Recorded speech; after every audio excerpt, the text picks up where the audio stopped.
Vai tudo bem com os irmãos? Deus abençoe o presbítero Alain. Amém. Por esses louvores. E vocês, vão tudo bem? Glória a Deus, depois de uma chuvinha dessa. Agradável clima. Estamos hoje aqui na casa do Senhor para podermos conversar um pouco sobre os chamados, sobre os discípulos, sobre os apóstolos do Senhor Jesus. Queria que você abrisse comigo a sua Bíblia na Atos dos Apóstolos, livro Atos dos Apóstolos, capítulo 12. Pastor, só está pregando sobre Marcos, o que tem a ver? Nós vamos estudar hoje Tiago. E aqui é a última vez que fala de Tiago, no capítulo 12.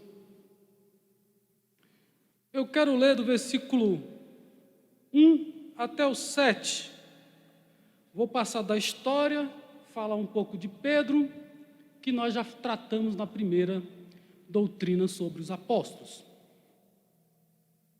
Porque aquele mesmo tempo, o rei Herodes estendeu a mão sobre alguns da igreja para o maltratar e matou a espada Tiago, irmão de João. E vendo que isso agradara aos judeus, continuou mandando prender também a Pedro. E eram os dias dos asmos. E havendo-o prendido, encerrou na prisão, entregando a 4 quaternos de soldado, para que o guardasse, querendo apresentá-lo ao povo depois da Páscoa. Pedro, pois, era guardado na prisão, mas a igreja fazia contínua oração por ele a Deus. E quando Herodes estava para o fazer comparecer nesta mesma noite, estava Pedro dormindo entre 2 soldados, ligado com cadeias, e os guardas diante da porta guardavam a prisão. E eis que sobreveio o anjo do Senhor, e resplandeceu uma luz na prisão, e tocando a Pedro no lado, o despertou, dizendo: levanta-te depressa. E caíram-lhe das mãos as cadeias. Vamos orar e já vamos iniciar a nossa doutrina. Amém? Pai celestial, Pai eterno, mais uma vez estamos em Tua presença santa. Queremos Te louvar, Te engrandecer, dizer a Ti obrigado, porque Tu és o Deus poderoso, tanto na hora que permites a morte, quanto na hora que o Senhor traz libertação. Tu és o mesmo Deus e deve ser adorado, glorificado por tudo o que acontece em nossas vidas. Nossa vida está em Tuas mãos, somos dependentes da Tua graça, dependentes do Seu favor. É o Senhor que opera em nós todas as coisas. Louvado seja o Teu nome. Nós queremos que a Tua graça esteja sobre este lugar, que cada irmão, cada pessoa aqui presente, cada um que estão nos escutando nesta hora, receba a Tua palavra, receba a Tua graça, entenda o Teu chamado para as suas vidas, em nome de Jesus. Amém. Amém. Podeis assentar. Vamos iniciar com esse texto, então, falando que Rei Herodes, Agripa I, não está escrito que é o Agripa I, mas a gente vai estudar e a gente encontra essa informação. Nós temos, parece que são 6 Herodes. A gente tem o Herodes o Grande, depois temos 3 filhos de Herodes, todos chamados de Herodes, Antipas, Herodes, Filipe e o outro Herodes, que eu não vou lembrar agora o nome.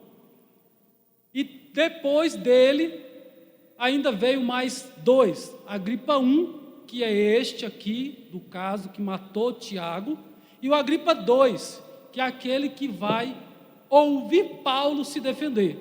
Amém? Voltando agora aqui para Tiago.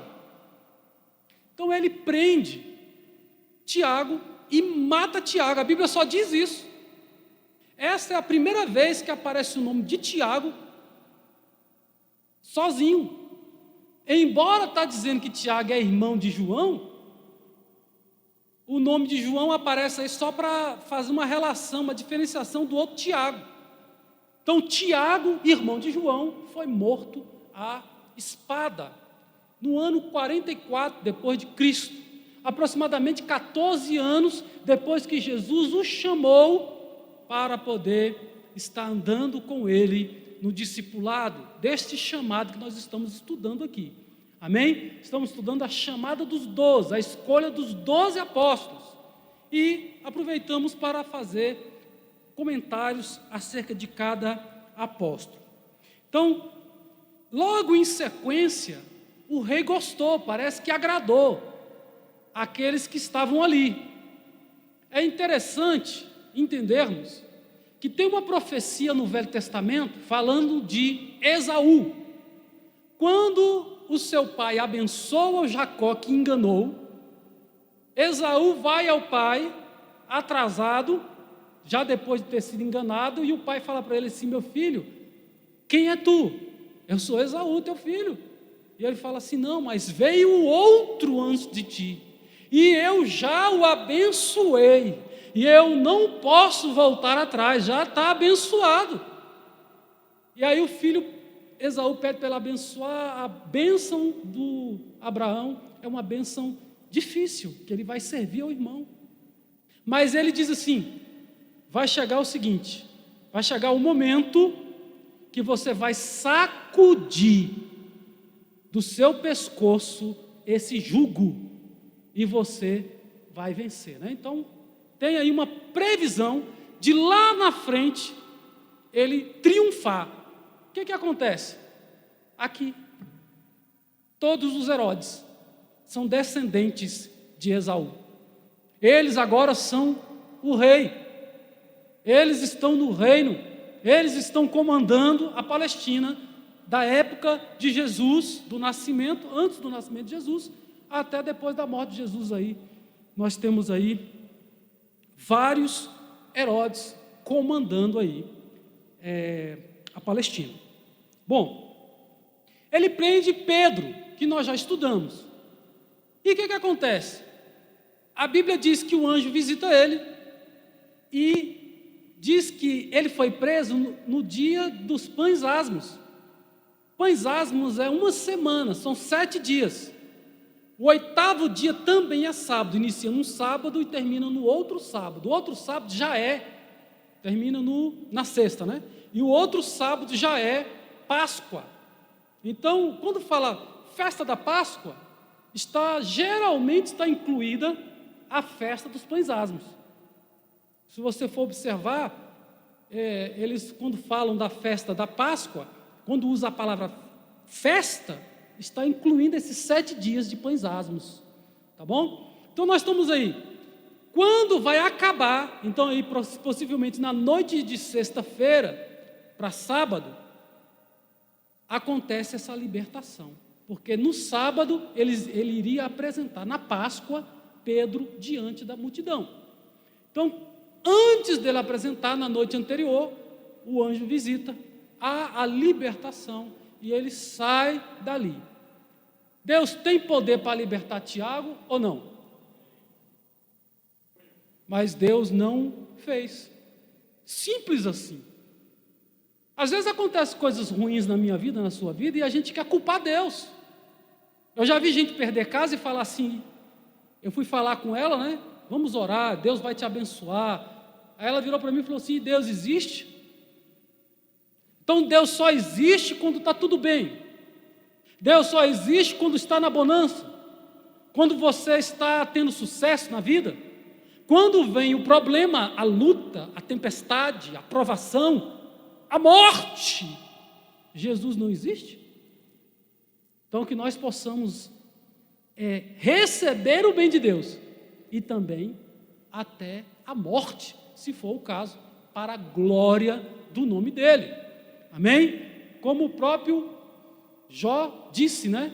Deus deu, Deus tomou. Louvado seja o nome do Senhor. Estudando, nós compreendemos que quem tomou foi o diabo. Mas estudando, a gente compreende que o diabo só fez porque Deus permitiu. Se Deus não permitisse, ele não faria.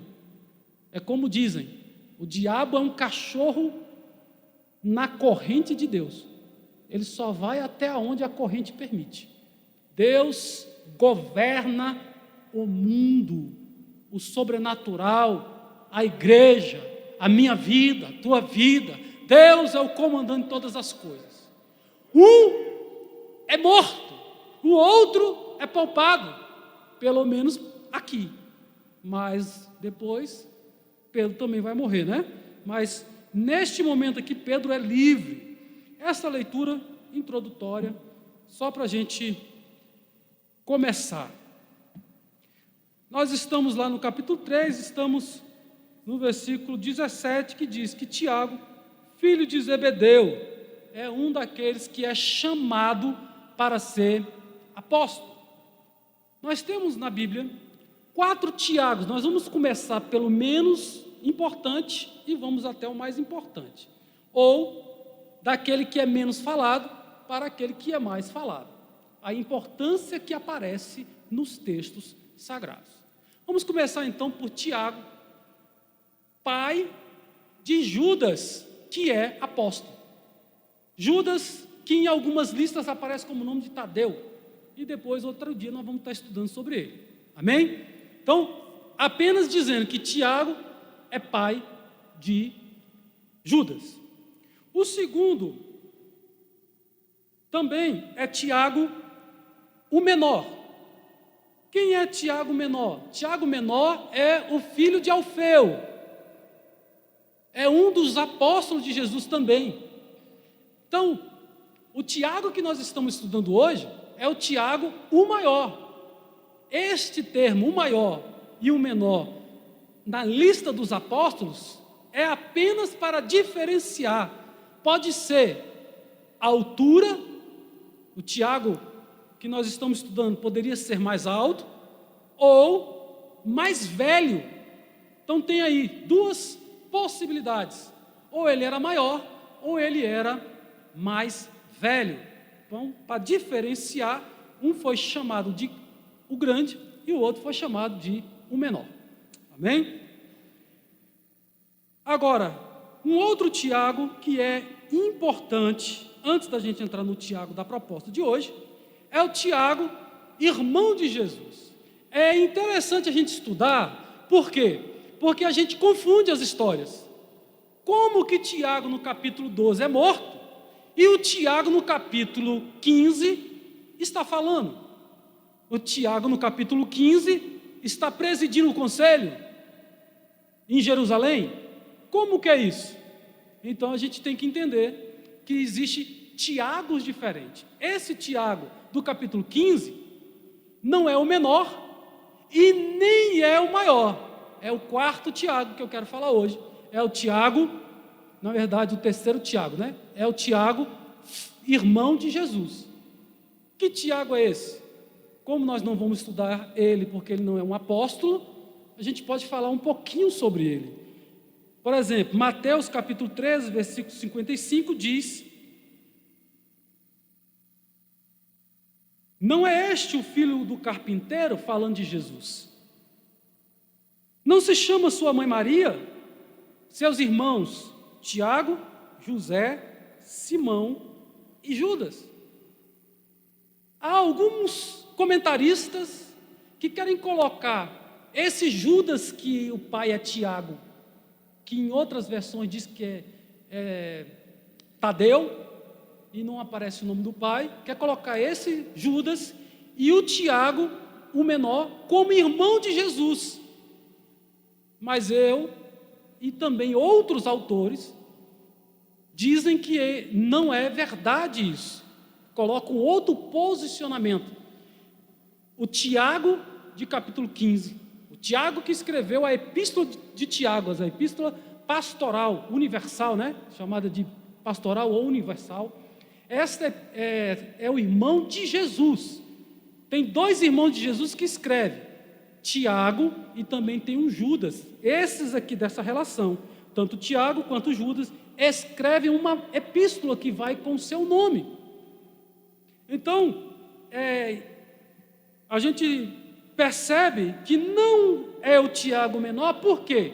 Olha só, capítulo 7 de João, versículo 5 diz assim: pois nem mesmo os seus irmãos criam em Jesus. Como é que os irmãos de Jesus não creem nele e faz parte dos 12 apóstolos? Tem cabimento isso? Eu acho que não tem cabimento. Aqueles que estavam sendo chamados é porque acreditaram que Jesus era o Messias. Ainda que tiveram dúvidas, ainda que tiveram dificuldades, ainda que negaram a Jesus, ainda que traíram a Jesus, eles entenderam o chamado, ouviram o chamado e foram seguir Jesus como aquele que o João diz: este é o Cordeiro que tira o pecado do mundo. Então eles olharam para Jesus como alguém sendo mestre. Então, se a Bíblia está dizendo que os irmãos de Jesus não creram nele, não criam nele, significa que eles não eram parte dos 12. O que mais? Tiago não, 1 Timóteo, capítulo 15, versículo 7, o apóstolo Paulo faz um destaque a Tiago. Ele diz assim, depois, falando da aparição de Jesus, Jesus apareceu a Tiago, mais tarde, foi visto por Tiago e mais tarde por todos os apóstolos. O comentário aqui faz essa diferenciação, mostrando que esse Tiago aqui não é o Tiago maior e também não é o Tiago menor. Então ele é o irmão de Jesus. Você não vai ver os irmãos de Jesus se aproximar dele, a não ser para querer prendê-lo e levá-lo à força para casa. Está fora de si. Eles foram até Jesus numa das reuniões para trazer Jesus preso, trazer Jesus para casa à força. Por quê? Porque eles passaram a infância com Jesus, a adolescência com Jesus, a juventude com Jesus, e Jesus não fez nada sobrenatural. Jesus era um homem como eu e você. A Bíblia diz que ele principiou os seus sinais, como diz João, lá no capítulo 2 do seu evangelho, com Caná da Galileia. Amém? Então nós temos aí o Tiago, irmão de Jesus, depois da aparição de Jesus. Alguns dos seus irmãos entraram para a linha de frente da batalha e começaram a trabalhar. As suas irmãs, tem um texto que diz que Maria, as suas filhas, todos estavam envolvidos com o ministério da igreja primitiva. Louvado seja o nome do Senhor. Mas isso somente após a morte de Jesus e a sua ressurreição. Então agora entremos no Tiago propriamente dito. Só para a gente diferenciar esse Tiago também, é que ele morre no ano 62. E o Tiago, que nós vamos estudar hoje, morreu no ano 44. Tá bom? Então estamos agora no Tiago que a gente queria falar hoje, que é o Tiago, filho de Zebedeu. Muitas vezes, as pessoas não tinham sobrenome naquela época. Então colocava filho de alguma pessoa, Barjonas, filho de Jonas, Tiago, filho de Alfeu, para identificar aquele Tiago. Agora nós temos Tiago, filho de Zebedeu. E o diferente aqui é que filho de Zebedeu vai aparecer várias vezes, enquanto o filho de Alfeu vai aparecer uma única vez para destacar apenas o nome daquele discípulo. Aquele discípulo não aparece muito, então ele aparece só para destacar o nome, diferenciar o nome do Tiago, filho de Zebedeu. Mas por que esse filho de Zebedeu aparece mais? A gente sabe que Tiago é irmão de João, ambos eram filhos de Zebedeu. Jesus vai dar um nome para esses dois apóstolos. Qual é o nome? Boanerges, filho do trovão. E nós vamos ver o porquê disso. Por que eles recebem esse nome? Amém?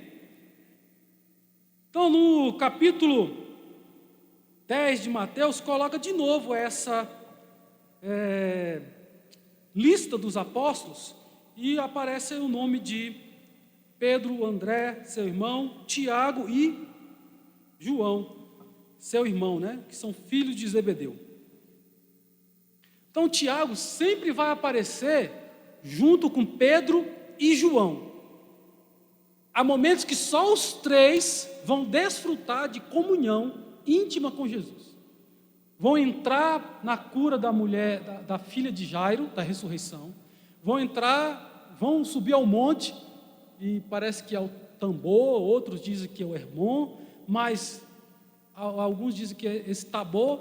Então, vão subir ao monte e Jesus vai se transfigurar lá. Há uma tradição, existe até uma igreja católica, tudo quanto é ponto que eles puderam identificar, sendo verdadeiro ou falso, que a gente não sabe. A gente hoje, se você for visitar Israel, existe alguns pontos que a igreja católica diz que aconteceu tal fato, e existe outros pontos que o fato que está sendo falado pela igreja católica naquele local é outro lugar totalmente diferente. Por exemplo, o túmulo onde Jesus foi sepultado. Existem alguns pontos diferentes, mas a igreja católica vai colocar o monte Tabor aí como sendo esse monte da transfiguração. Existe uma igreja lá também com esse nome, a igreja da transfiguração. Mas existe uma outra que vai trazer, que é o monte Hermon. Mateus 17:1 diz assim: 6 dias depois tomou Jesus consigo Pedro, Tiago e João e os levou em particular a um alto monte. Tiago, esse nome Tiago, o que significa? Significa a mesma coisa de Jacó. Por quê? Porque é o mesmo nome. Jacó é hebraico, Tiago é grego. Então, o significado do nome Tiago nada mais é do que Jacó. É o mesmo nome. E os dois significa usurpador, suplantador, que é o mesmo significado lá de Jacó. Nasceu em Betsaida, na Galileia. Então, a Galileia fica aqui em cima, na parte mais ao norte da Palestina. No centro fica Samaria e embaixo fica a Judéia. Do outro lado do Mar Morto, que vai cortar praticamente ponta a ponta a Palestina, nós temos ali a Pérea. Guarda esse mapa na cabeça um pouquinho, só para a gente lá na frente voltar a ele. Então, esse nome Tiago foi acrescentado o maior, apenas para diferenciar do outro que era também chamado Tiago, Parece que dos três, a ordem geralmente é Pedro, Tiago e João.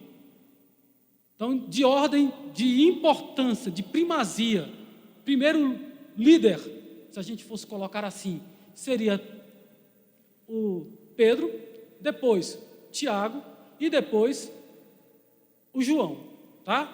Para a gente visualizar essa colocação. E por último, o André, que do quarteto é o que em algumas ocasiões aparece com os três e em algumas ocasiões ele não está presente com os três, como os outros 8,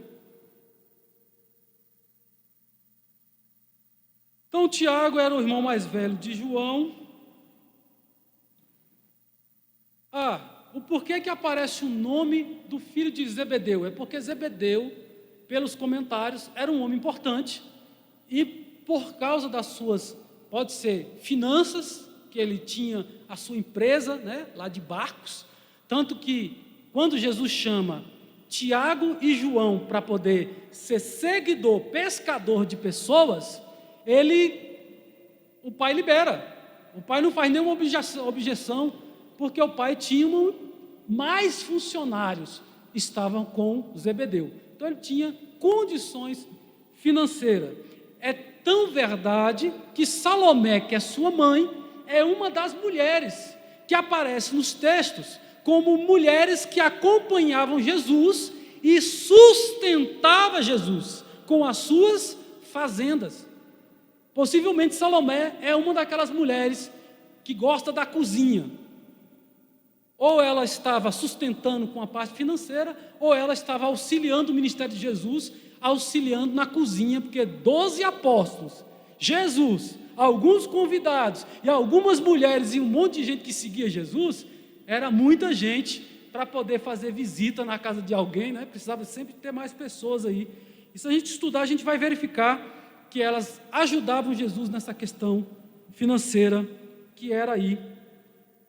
E por algumas vezes Jesus foi, né, também auxiliado aí por essa mulher, por meio da renda, né, do dinheiro, da parte financeira, tanto de Zebedeu quanto da família em completo, né?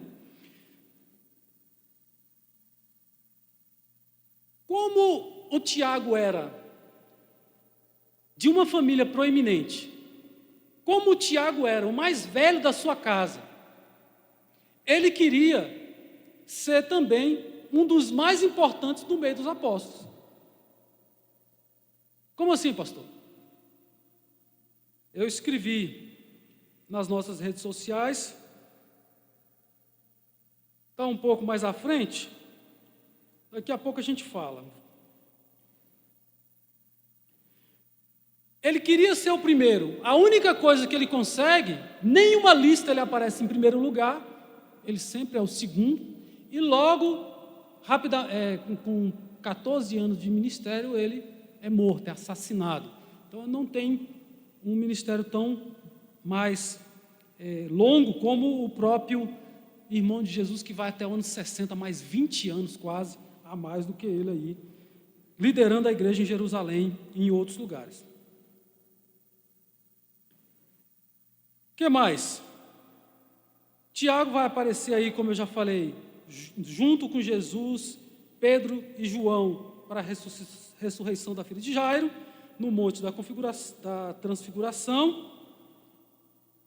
Também vai aparecer no monte das oliveiras, que é o Getsêmani, na hora que Jesus vai orar e ele sua gota de sangue. Então também neste momento, os discípulos 9 discípulos ficam num local e ele chama mais 3 com ele, Pedro, Tiago e João.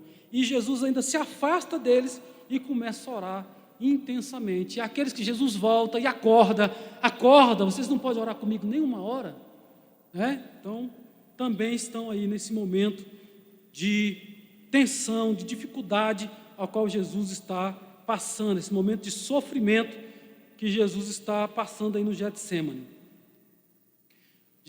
O Tiago, ele pode ser, se a gente fosse colocar uma palavra, seria intensidade. Né? Então ele também era sanguíneo, né? Tinha essa intrepidez, tinha essa valentia. Há um momento aqui que eles querem pedir para Jesus derramar fogo sobre a cidade de Samaria. Eu, estudando, teve um que diz que João chama a atenção de Tiago. Mas se a gente estudar os textos, eu não vejo margem para isso. Todos os textos colocam no plural. É Tiago e João que está fazendo isso, que estão falando, que estão desejando, que estão pedindo. Manda nós, os filhos de Zebedeu chegam perto de Jesus e falam, manda nós, no plural, que nós mandemos fogo sobre eles. O Senhor quer que a gente manda fogo? Eles não tinham poder, mas eles queriam poder. Vamos ver o chamado de Tiago. Eu coloquei nas nossas redes sociais na semana passada. Tiago Grande, irmão de João, era um dos discípulos com seu caráter em transformação. Eu acho interessante estudar sobre os apóstolos, e já disse isso na doutrina anterior, para a gente observar as falhas, as dificuldades, as fraquezas. Por quê? Porque Jesus usou eles. E Jesus pode usar você. E Jesus pode me usar, apesar das minhas dificuldades. Apesar de um dia eu ter pecado, caído. Mas no dia que eu me arrependi, que eu pedi a misericórdia dele, ele veio com a sua misericórdia, ele veio com o seu perdão, ele lavou, redimiu a minha alma e preparou a minha vida para o pastorado. Colocou no meu coração esse desejo e me fez chegar até aqui. Então, há possibilidade de você também ser um instrumento na mão desse Deus, louvado seja o nome do Senhor. O zelo consome aqueles que possuem temor e amor pela obra de Deus. Ter zelo não é errado. Jesus chegou um dia lá no templo e saiu batendo naquelas pessoas que estavam vendendo, nos vendilhões, quebrando as bancas, jogando as mesas de pé para o ar, soltando os animais, os pombos, porque estavam fazendo da casa de Deus uma casa de negócio. Eles tinham que estar do lado de fora do templo, e não dentro do átrio, e não dentro do pátio, onde as pessoas estavam ali para ouvir a palavra. Então, o zelo não é errado, o zelo está naqueles que têm temor pela obra, têm amor pela obra. Há imenso perigo quando nos tornamos insensíveis e intolerantes com as pessoas. O zelo deve nos manter coerentes. O zelo pela obra de Deus, o amor pela obra de Deus, deve me manter coerente com a mensagem maior. Eu não posso, ser uma pessoa insensível porque alguém caiu uma vez, pediu perdão, caiu de novo, pediu perdão, Deus perdoa. Às vezes eu e você não queremos perdoar quem peca, quem cai. Às vezes nós, crentes, nós ficamos guardando o pecado dos outros. Aquele ali não é de confiança não, aquele ali pecou tal dia, fez isso, fez aquilo outro. Tem crente que não sabe os 12 apóstolos de cor, mas ele sabe quais os obreiros, quais aqueles que adulteraram, que separaram da mulher, que fez isso, fez aquilo outro. Ele sabe o nome do obreiro, do irmão, mas não conhece os 12 apóstolos. Misericórdia, né? Que nós possamos ter tolerância, que nós possamos ter amor, que nós possamos ter graça de Deus, porque não é eu que estou pecando, quem pecou foi o outro, mas ele precisa de misericórdia, ou nós vamos jogar ele para o inferno. Qual é o pecado que não tem perdão? Mas tem hora que a gente quer colocar alguns outros pecados também no rol, mas a Bíblia diz que só este é o pecado sem perdão, blasfema contra o Espírito Santo. A cólera, essa raiva, esse sentimento, vai na contramão da verdadeira mensagem do Evangelho. A cólera não é um sentimento cristão, que deve estar num apóstolo, que deve estar num discípulo, num homem de Deus, numa mulher de Deus. A Bíblia vai dizer: irai, mas não pequeis. Irai-vos, mas não pequeis. A vingança é do Senhor. Ele é quem vinga, Ele é que entra no caso se for necessário. Não foi Ele que defendeu Pedro? Foi Ele que defendeu Pedro, foi Ele que fez as correntes cair e libertou Pedro. Quando Ele quer, Ele solta, Ele livra, Ele faz milagre. E quando chegou a hora da gente glorificar a Deus com a nossa morte, que a honra e a glória seja dEle, que todos nós, se um dia chegar essa possibilidade na nossa vida, possamos manter a nossa fé. Ninguém pode arrancar a sua fé. A igreja pode até, pela nossa doutrina e pelo que eu também entendo, nós não vamos passar na grande tribulação, mas existe o princípio de dores, e no princípio de dores tem muitos crentes que não vão conseguir permanecer, mas aqueles que estão enraizados nessa rocha, eles vão permanecer. Se Deus quiser te livrar, Ele vai te livrar. Se Deus não quiser, você vai glorificar o nome dEle. Tudo é para a glória dEle. Essa cólera ela vai nessa contramão dessa mensagem do Evangelho.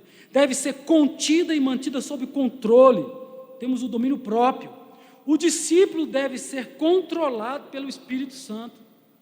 E a mansidão, a temperança, domínio próprio, é fruto do Espírito Santo de Deus. A bondade, a benignidade, são características de homem de Deus, de mulher de Deus. Amém? Não podemos ser controlados pelos próprios sentimentos. O que o Espírito Santo diz? O que Jesus faria nessa situação? Como Ele agiria? Perdoando? Jogando fogo do céu? Como é que Ele agiria? Jesus repreendeu o desejo de destruição, afirmando sua missão. Suas palavras levavam esperança e salvação. Essa proximidade e companhia de Jesus lapida o discípulo, transforma o discípulo, aperfeiçoa Tiago. Irmãos, como é maravilhoso a gente perceber um Tiago diferente do Tiago que está querendo mandar descer fogo. A gente vai ver isso mais à frente. O efeito dessa companhia de Jesus que transforma, que fortalece os laços de amizade por meio deste amor. Jesus tem a capacidade de usar o discípulo, qualquer um, independente do seu temperamento. O seu temperamento tem que se ajustar ao temperamento do Espírito Santo. O Espírito Santo tem o poder de colocar o seu temperamento contido, controlado.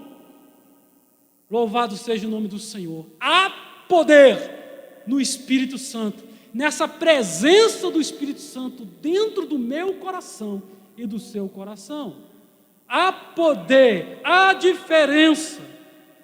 Nós vamos ver a diferença na vida de Tiago depois que ele é batizado com o Espírito Santo.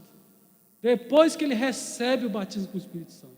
Na verdade, todos os apóstolos, após a ressurreição de Jesus, aquela manifestação de Jesus ali por 40 dias, e o Pentecoste, que vai dar 50 dias aproximado, aí, porque a palavra Pentecoste é exatamente o 50º dia depois da Páscoa. Jesus morre na Páscoa e o Pentecoste é 50 dias depois, 49 dias depois. Então essa proximidade aí traz essa transformação. Tiago Boanerges, filho do trovão, o impetuoso, moldado por Jesus, a ponto de se tornar o primeiro mártir, de dar a vida, de não ligar para a sua vida, e a sua vida ser ceifada. Ele é o primeiro. A lista de prioridade que ele queria alcançar, humanamente falando, ele alcançou na morte, em ser o primeiro a partir. Então nós temos aí uma viagem de Jesus para Jerusalém. Jesus está em Nazaré, que é na Judéia,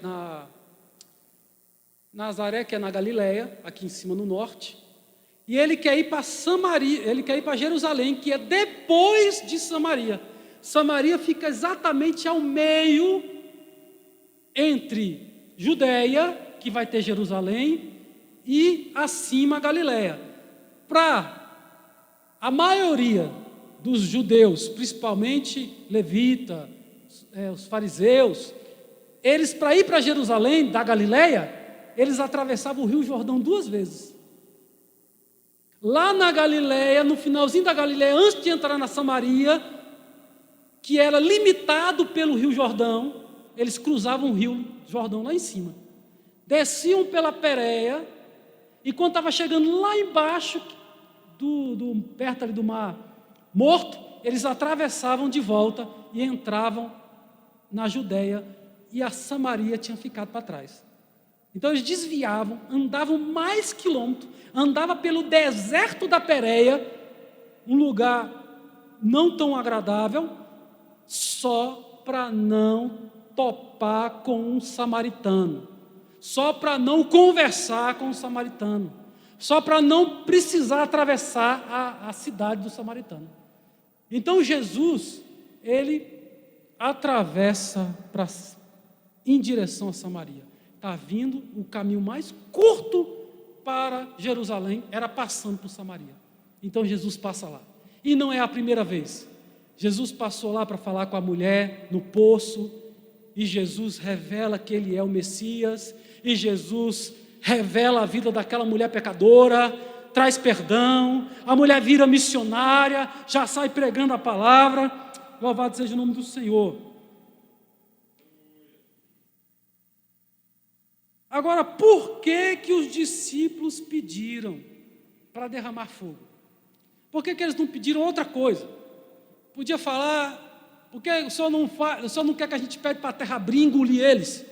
Porque tem na Bíblia também, né? A família de Acã, depois que ele mente, esconde, rouba, faz aquilo que Deus falou para não fazer, pega aquela capa babilônica, e ele esconde na sua tenda, e ele fica esperando alguém denunciar ele, até chegar nele. Então ele já é condenado, a terra abre e pega ele e a família e todos os bens dele, vai para dentro da terra.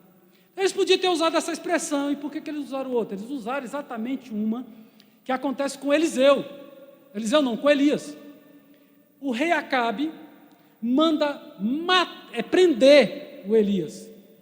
E ele manda um tenente, né? Deve ser um tenente de 50, que o capitão é da centúria, né? Então ele manda um tenente com mais 50 para buscar o Elias. Aí quando chega lá perto de Elias, tu é o Elias, o homem de Deus? Aí ele, se eu sou, então caia fogo do céu agora e consuma você e os seus 50. E a Bíblia diz que foram incinerados na hora. Veio de novo mais 50. Tu é o Elias, só que deve ser que eles foram com arrogância, né? Foram para machucar. 50 pessoas contra um desarmado, 50 soldados armados contra um. Foram todos desaforados, mas quando chegaram lá, morreram também.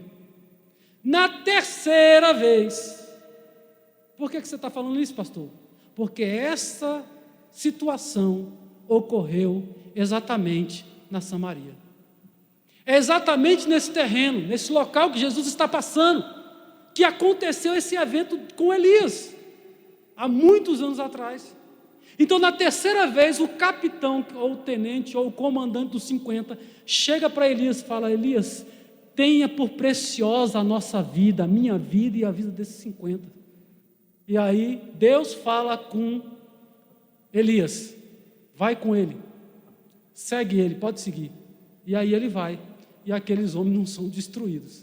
Então, conhecendo a Bíblia, sendo estudiosos da Bíblia, Tiago e Zebedeu só falou assim, quer que a gente manda descer fogo do céu agora?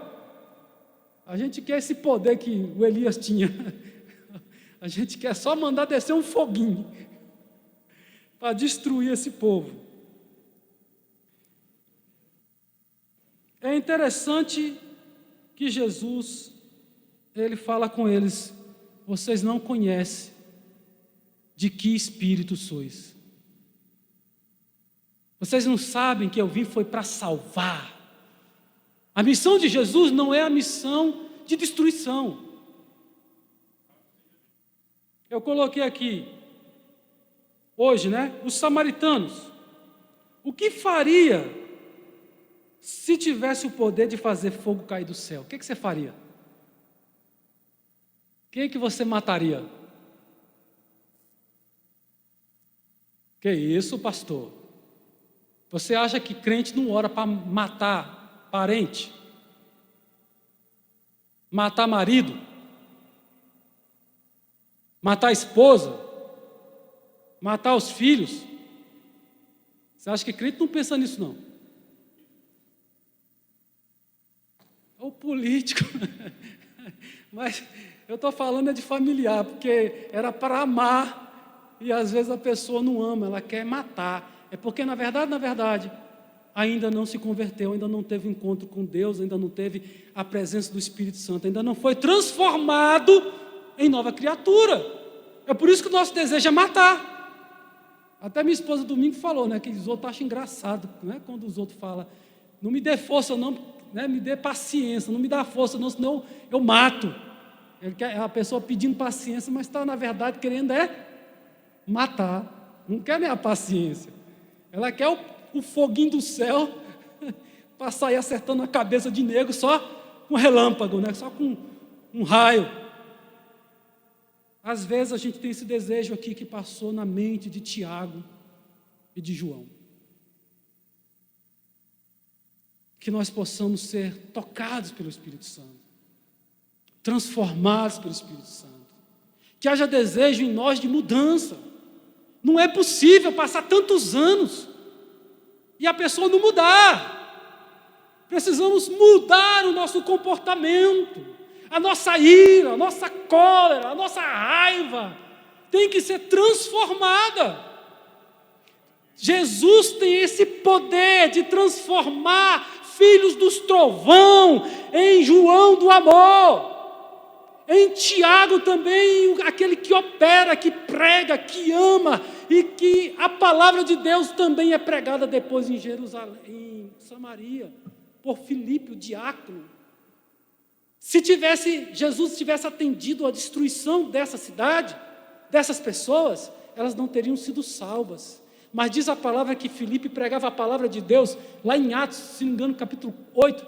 Ele pregava a palavra e os samaritanos paravam para ouvi-lo, estavam maravilhados, criam, porque muitos eram libertos dos demônios, muitos eram curados.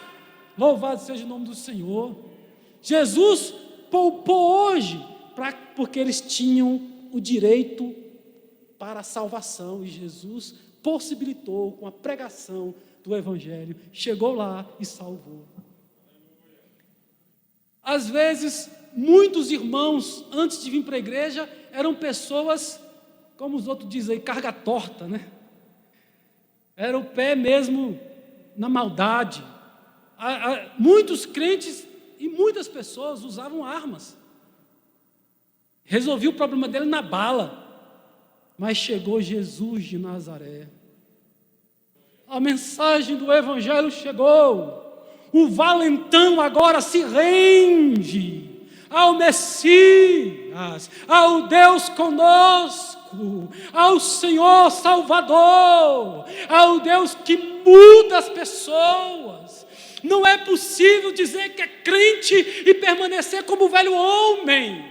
Toda vez que eu volto para a velha natureza, eu estou desviado, eu preciso aceitar novamente, eu preciso confessar os meus pecados, eu preciso me prostrar novamente, me render diante desse Deus.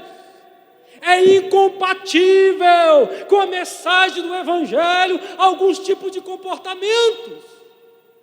Que haja amor nos nossos corações, que haja graça de Deus nos nossos corações, que possamos servir a esse Deus com autoridade e com poder. O que você faria se você tivesse o poder de derramar fogo? Qual pastor que você mataria? Tomara que não seja eu, né? Mas, brincadeira à parte, não podemos deixar com que a cólera domine a mim e a você. Nenhum sentimento mau, nenhuma obra da carne, eu posso me deixar dominar por elas.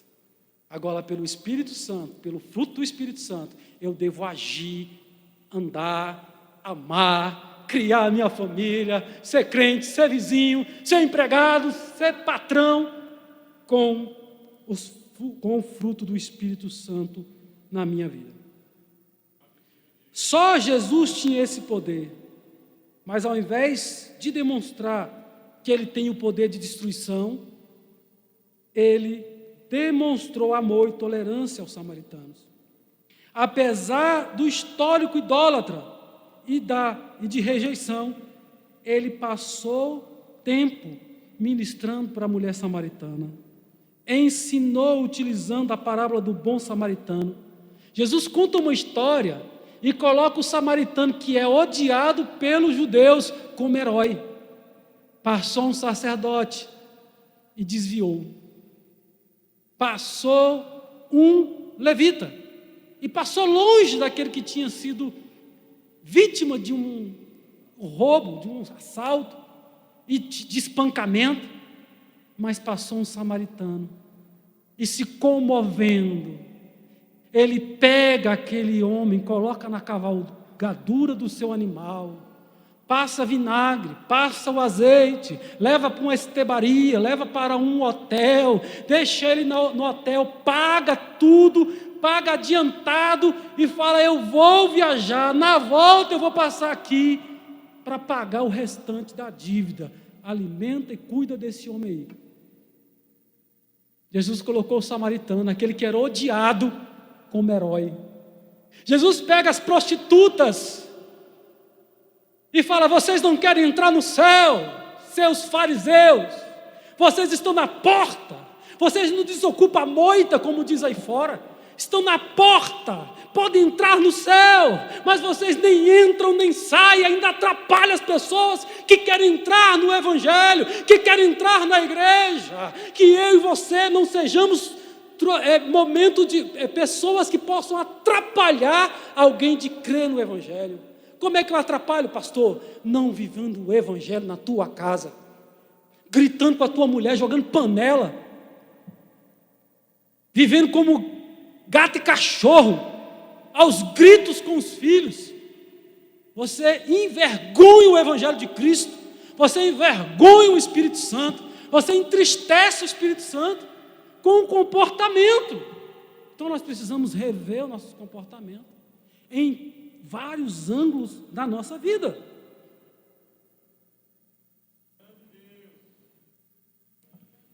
O amor de Jesus, a paciência de Jesus incluiu os samaritanos no Ide. Ide por toda a Judéia, Samaria, ficar em Jerusalém. Depois vocês vão para toda a Judéia, Samaria, até os confins da terra. Vocês vão pregar o Evangelho, vão sair de Jerusalém, subir para Samaria e avançar ainda mais até o final do mundo, pregando o Evangelho.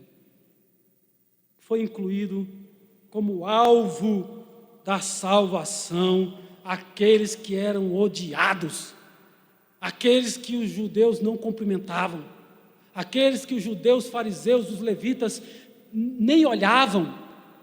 Mas Jesus curou um leproso que era samaritano, curou também outros que eram judeus, e todos foram mandados se apresentar para o sacerdote. Foram, no momento, um viu que estava curado, ele volta para Jesus, o samaritano volta para Jesus, para agradecer a Jesus. A quem mais é grato? A quem pouco se perdoa ou a quem se muito perdoa? Às vezes olhamos para alguém que chegou na igreja, que era isso, era aquilo outro, e a gente não quer que Deus use. Mas Deus perdoa muito mais. O perdão de Deus alcança a todos os pecadores, independente da quantidade de pecado. É poderoso este nome para perdoar os nossos pecados. O amor de Jesus por nós é semelhante ao amor que ele teve pelos samaritanos. Se observarmos as inúmeras situações em nossa própria vida que surgem como verdadeiras oportunidades para que a gente possa experimentar o perdão e a redenção, nós somos constrangidos por tão grande amor, por esse amor do Senhor Jesus, que é traduzido por obras. O que Ele fez por mim e por você. O que Jesus fez para que eu e você o amássemos. A Bíblia diz que Ele nos amou antes que você olhasse para Ele, antes que eu olhasse para Ele. Ele me amou primeiro. Eu gosto de brincar com a minha esposa dizendo para ela que eu amei ela primeiro. Claro, né? Estava orando, 9 meses de oração. Então, na hora que eu bati o olho nela, eu sabia que era ela. Resposta de oração, a minha esposa. Então, eu falo para ela assim, eu te amo primeiro. É igual a Jesus aqui conosco. Ele nos amou primeiro. Você ama Jesus? Ah, pastor, eu amo. Ele te amou primeiro. O amor dele te alcançou. E a Bíblia ainda vai acrescentar que Ele nos amou antes que tivesse em nós alguma coisa boa. E nós não queremos amar o próximo. A gente só quer amar o crente. E se o crente errar, a gente não quer mais amar. Então, não pode. Ele nos amou antes que a gente tivesse alguma coisa digna de ser elogiado. Ele escolheu nos amar. Então, Jesus continua fazendo isso, escolhendo nos amar. Amém? O resultado da paciência com os samaritanos frutificou. A atenção de Jesus transformou essa pecadora em missionária. Muitos deles creram em Jesus, que Jesus era o Messias. Como discípulos de Jesus, devemos ser instrumentos de amor e não de ira. Amém? Esse é o Tiago, sentimento de ira, sentimento de querer destruir, de querer ver o poder de Deus matando. Jesus tinha poder para isso, sim ou não? Ele diz, quando Pedro puxa a espada, arranca a orelha do servo Malco, ele fala assim, você não sabe que se eu quisesse, eu pediria, e o Pai mandaria uma legião de anjos. E eu poderia acabar com todo mundo. Ou mandar cair fogo. Quem pegasse em arma, cai fogo. Acabou. Quem quisesse pegar em Jesus, cai fogo. Não ia ficar ninguém, irmãos. Ninguém como inimigo. Só quem quisesse conhecê-lo e ouvir a sua voz. Mas Jesus não veio para isso. Jesus veio para trazer salvação. Jesus, ele disse, o Filho do Homem, Lucas 19:10, veio buscar e salvar o perdido. A missão de Jesus era de resgate, não de julgamento. O Filho do Homem, Mateus 20, versículo 28, não veio para ser servido, mas para servir e dar a sua vida em resgate de muitos. João 3,17, porquanto Deus enviou o seu Filho ao mundo, não para que julgasse o mundo, mas para que o mundo fosse salvo por ele. Mais uma, João 12, 46 e 47. Eu vim como luz para o mundo, a fim de que todo aquele que crê em mim não permaneça nas trevas. Se alguém ouvir as minhas palavras e não as guardar, quem ouvir e não guardar, eu não o julgo, porque eu não vim para julgar o mundo, e sim para salvá-lo. Jesus está falando da missão terrena dele, porque depois que ele morreu, ressuscitou e ascendeu ao céu, ele agora é o justo juiz. É ele que vai sentar no grande trono branco e julgar as nações, né?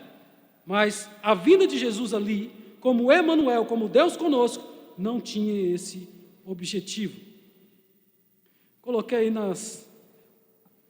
Compartilhei com os irmãos aí, a mensagem de Jesus. Se Deus fizesse conosco apenas o que merecemos, há muito teríamos sido destruídos. As misericórdias do Senhor são as causas de não sermos consumidos. Ao invés de executar sua reta justiça, porque se Jesus for justo, é morte, é destruição, é inferno, porque o salário do pecado é a morte. Mas quando vem a graça dele, quando vem o dom gratuito dele, que é a vida, que é o perdão, acabou. Ele perdoa, ele se sacrificou por nós, ele se ofereceu como sacrifício para que nós tivéssemos a vitória. Então Deus resolve agir, ao invés de ser reta justiça, de forma surpreendentemente ou surpreendente, de forma misericordiosa e amorosa. A resposta do mestre aos Boanerges foi em tom de repreensão e revelou qual era a missão dele, que era salvar e resgatar aquele que havia perdido, se perdido. Busca e resgate era a missão de Jesus. Sim, sua vinda ao mundo foi para servir, não para julgar, para perdoar e não condenar. Ele deu a sua vida como sacrifício para a salvação de todo aquele que nele crê. Louvado seja o nome do Senhor. Esse é o Tiago. E por causa dessa paciência, Deus agiu em Samaria e muitos receberam salvação. Existe um tempo dos gentios, que diz a Bíblia, e diz que quando esse tempo estiver completo, Jesus vai voltar para buscar a sua igreja, para encerrar a era dos homens e iniciar o reino milenial. Louvado seja o nome do Senhor. Então a era dos homens está passando, e a era do Cristo, Rei, Messias, o homem, o Deus que se fez homem, e que ascendeu ao céu, agora glorificado, descerá novamente, depois que a igreja estiver ressuscitada, transformada, com os corpos incorruptíveis, e nós reinaremos com ele para sempre. O seu reino não terá fim. Louvado seja o nome do Senhor. Há um outro comportamento que Tiago e João, no plural novamente, fazem. Alguns textos dizem que Tiago e João fazem um pedido para Jesus. E quando fala que eles fizeram um pedido, a gente fica até querendo saber qual que é o pedido, né? O que será que eles vão pedir? Aí eles pediram uma coisa egoísta. Então, além de violento, além de sanguinário, além de querer ver o pó dos outros, os outros virar fumaça, ele ainda queria lugar de primazia. Eu escrevi, mas não publiquei. O cálice do sofrimento. Todo discípulo deve estar disposto a beber do cálice do Senhor Jesus. Você é discípulo de Jesus? Você quer seguir a Jesus? Todos nós devemos estar dispostos a beber do cálice do Senhor, que Ele bebeu. Antes do revestimento do Espírito Santo, percebemos vários comportamentos reprováveis nos discípulos. Para Tiago e João, não bastava serem chamados, não bastava fazer parte dos 12 apóstolos. Não. Além de ser chamado no meio daqueles que estavam ali na multidão, além de fazer parte de um grupo seleto agora de alunos que iriam aprender com o mestre, Jesus, além disso, eles queriam ser destaques, eles queriam ser os principais.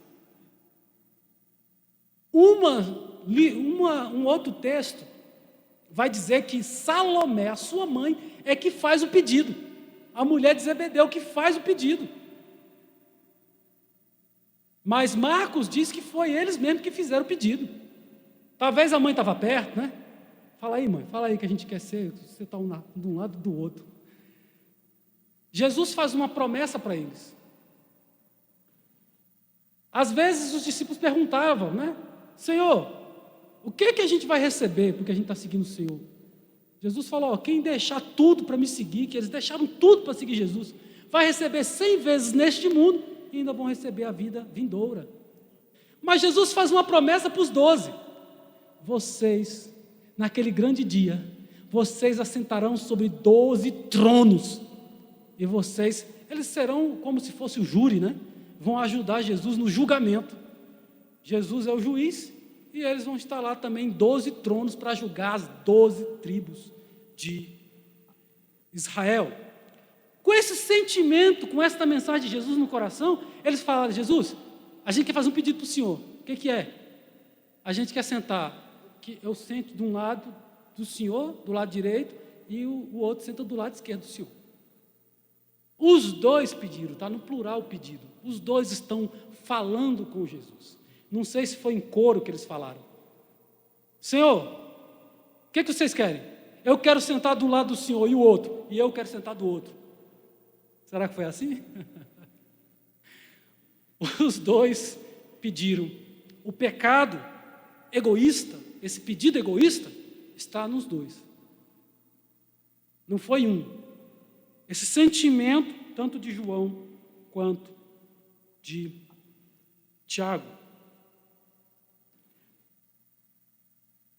Eles tinham essa necessidade de se destacarem acima deles. E tiveram a coragem de pedir, Marcos 10, 37. Permita que, na tua glória, nos assentemos um à tua direita e o outro à tua esquerda. Às vezes, nós temos pensamentos egoístas. O discípulo, o seguidor de Jesus, ele precisa fugir da síndrome de Lúcifer. O que é isso, pastor? Desejar ser o maior e tentar colocar o trono acima de todos. Ou não foi isso que eles pensaram? Eles não queriam colocar acima do trono de Jesus, mas acima dos tronos dos outros 10 eles queriam. Queriam o lugar de destaque, a posição de destaque. E Jesus disse, eu não posso. Vocês podem tomar o cálice que eu vou tomar? Eles afirmam dizendo, podemos. Jesus fala assim, o cálice vocês vão tomar. Vocês vão tudo morrer. Né? Vai chegar a hora de vocês aí. Vocês vão se desgastar pelo Evangelho. Mas, o sentar à minha direita e à minha esquerda, não cabe a mim. Cabe ao Pai que já reservou o local para quem vai sentar à minha direita e à minha esquerda. Amém? Desejar, esse desejo não é bom, né? Ambos desejaram, tramaram pedir e ainda contaram com a ajuda da sua mãe Salomé. O chamado é perfeito. Você foi chamado? Quem tem dúvida aqui que Jesus o chamou? Porque só vai para o céu o escolhido. Você sabia disso? Só aqueles que Deus escolhe é que vai para o céu. Quem são os escolhidos? É aquele que ouve o chamado. Você ouviu o chamado de Jesus? Nós estudamos aqui na Escola Bíblica Dominical, né? Aquele que atende o chamado. Esses são os escolhidos. Esses são aqueles que são feitos filhos de Deus. Aqueles que creem em Jesus e creem no Senhor Deus como Salvador. Amém? Irmão Alain, por favor. O chamado é perfeito. Deus não erra. Deus é onisciente. Ele te chamou. Ele te escolheu. Mas muitas vezes eu e você agimos na carnalidade. O homem é que se torna corrupto de coração. É o homem que se vende. É o homem que trai. Pedro, Satanás quer te peneirar, mas eu estou intercedendo por você, para que você não desanime, para que a tua fé não desanime. Então vai vir a prova, vai vir a luta, vai vir a dificuldade. Permaneça fiel, permaneça firme. Fiel é o que prometeu. Jesus que te chamou, Ele vai confirmar. mas eu ainda estou pecando. Ele é poderoso para tirar esse gosto, esse sabor do pecado da nossa alma, dos nossos desejos. Nós vamos rejeitar o pecado e vamos nos apegar à sua palavra. Volte ao centro da vontade de Deus e declare como Tiago, lá na epístola, Tiago diz: eu sou servo de Deus e do Senhor Jesus Cristo. Aquele que não seguia Jesus, aquele que queria aprender Jesus, agora diz: eu sou servo de Deus, eu sou servo de Jesus Cristo. Que a palavra servo seja a sua credencial. Qual é a tua credencial? Qual é o teu cargo? Eu sou servo de Deus, servo de Jesus. Que esse seja o nosso diploma. Ser doulos, escravo de orelha furada. Que isso seja o seu principal objetivo. Ser um servo, como Paulo diz, servo de orelha furada. Deus abençoe, em nome de Jesus.